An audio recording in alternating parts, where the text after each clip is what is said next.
Today, I'll be demonstrating how to mix the three main royal icing consistencies for cookie decorating: outline, flood, and floral, or stiff icing consistency. No matter your skill level, you'll be able to master royal icing consistencies by the end of this video. I recommend watching this video in its entirety before trying to mix your own icing. Once you've watched it once all the way through, feel free to mix your icing alongside me, just like we're in the kitchen together. First, why do we need different consistencies to decorate cookies? Fresh royal icing straight from the mixing bowl is typically too thick to just put it in a piping bag and start decorating with.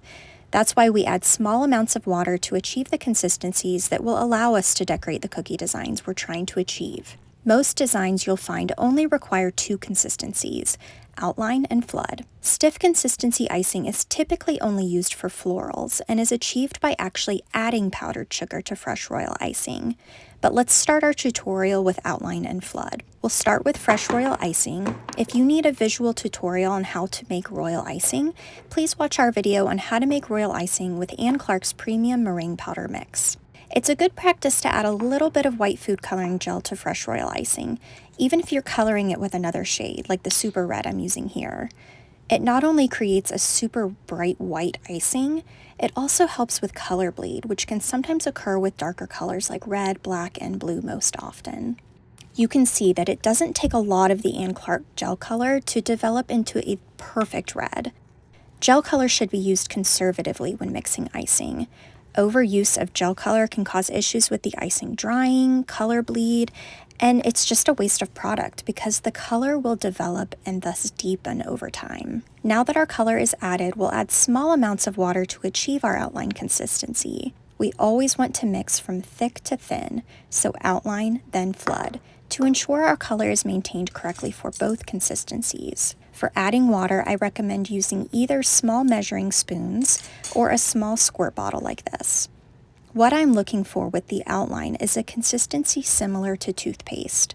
It should hold a soft peak that folds over, but still has structure to it. That should take quite a bit of manipulation to settle back into itself. It should be liquid enough to come off the spatula on its own, but not too thin where it's flowing off. If you happen to add too much water, go ahead and add some powdered sugar or fresh royal icing and gel color back, if needed, until your desired consistency is reached. To bag your icing, I like to use a tall cup to line my piping bag with. I always tie off the top and then swing around the bag or helicopter it. It feels silly, but this is an important step to make sure that we settle the icing down into the bag for outline consistency and popping more of those stubborn air bubbles in our flood icing. Next, we'll mix our flood consistency.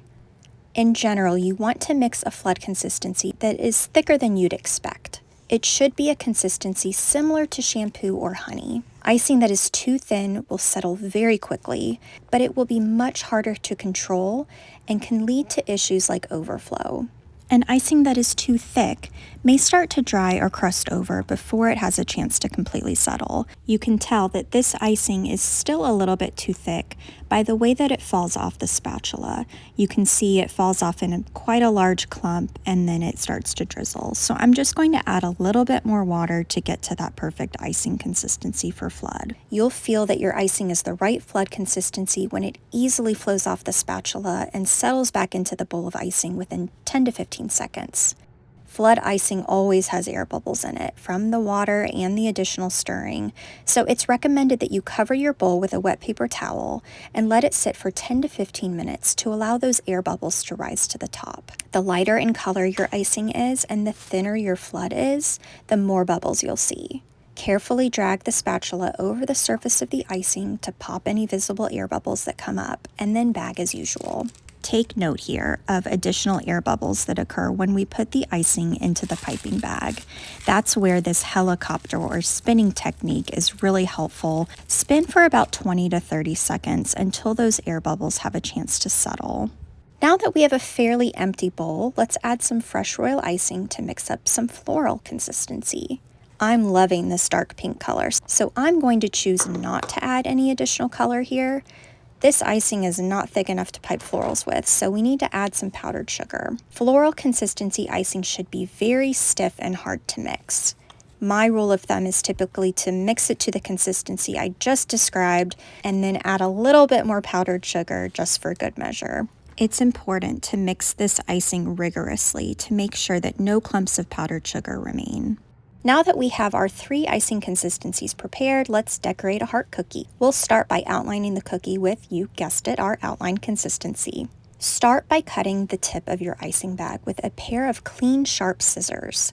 Flatten the tip of the bag and cut straight across, with the bag seam in the middle. Start small. You can always make the hole bigger, but if your hole is too large, you'll need to stop and rebag your icing. You can practice on a clean paper towel to ensure your hole is the right size and your icing is a good consistency. The icing shouldn't take too much hand pressure to come out, but still be wet enough to attach to the surface of the cookie. But most importantly, hold an even line. If it feels difficult to control, it's likely too thin. If it feels like you have to squeeze the bag very hard to get anything out, it's either the size of your hole or likely the icing is too thick. Sometimes I get asked if the outline needs to dry before we flood. The answer is technically yes, so that it can do its job of containing the flood icing. However, it takes a mere minute or two for this icing to dry. So by the time you switch bags, grab a paper towel and your scribe tool, you'll be ready to flood. Now that we've outlined our cookie, we can fill it in with flood icing. There are many ways to flood a cookie, and you'll find the method that works best for you. My exact method usually includes this second outline movement where I'll do the outline motion with my flood icing right next to the first outline I did. Then I'll continue flooding in a clockwise direction, moving from the outside in. As you can see, I have control of the icing flowing out of my bag when I apply constant, even pressure. The icing isn't immediately flowing together, yet I can move it around with the tip of my bag and a shake of my cookie at the end with my scribe tool, and it settles very easily. A scribe tool or toothpick is also very helpful here to pop any stubborn air bubbles that may come to the surface. We'll let this base dry for about 30 to 45 minutes before we pipe our flowers on top. One of my favorite tricks for piping florals is using a second piping bag fitted with a plastic tip coupler that allows me to easily switch out my metal piping tips. That way I can try different tips and select the ones I like best for this particular design. As I pipe these florals onto the cookie, you can see the icing maintains its shape, yet it's still wet enough that it can attach to the cookie. If it's not attaching, or if it's too hard to even push out with your hand, the icing is too thick. Simply pipe it back into your bowl and add a few drops of water. If the flower is not holding its shape, the icing is too thin. Pipe the icing back into your bowl and add some powdered sugar to thicken. Mastering royal icing consistencies is not an exact science. It's an artful skill that you will develop with practice and persistence. Keep coming back to this video when needed and let us know if you have any questions at all. We're here to help you get to the joyful part of making cookie art. Please tag Ann Clark Cookie Cutters. We love to see all of your cookie creations.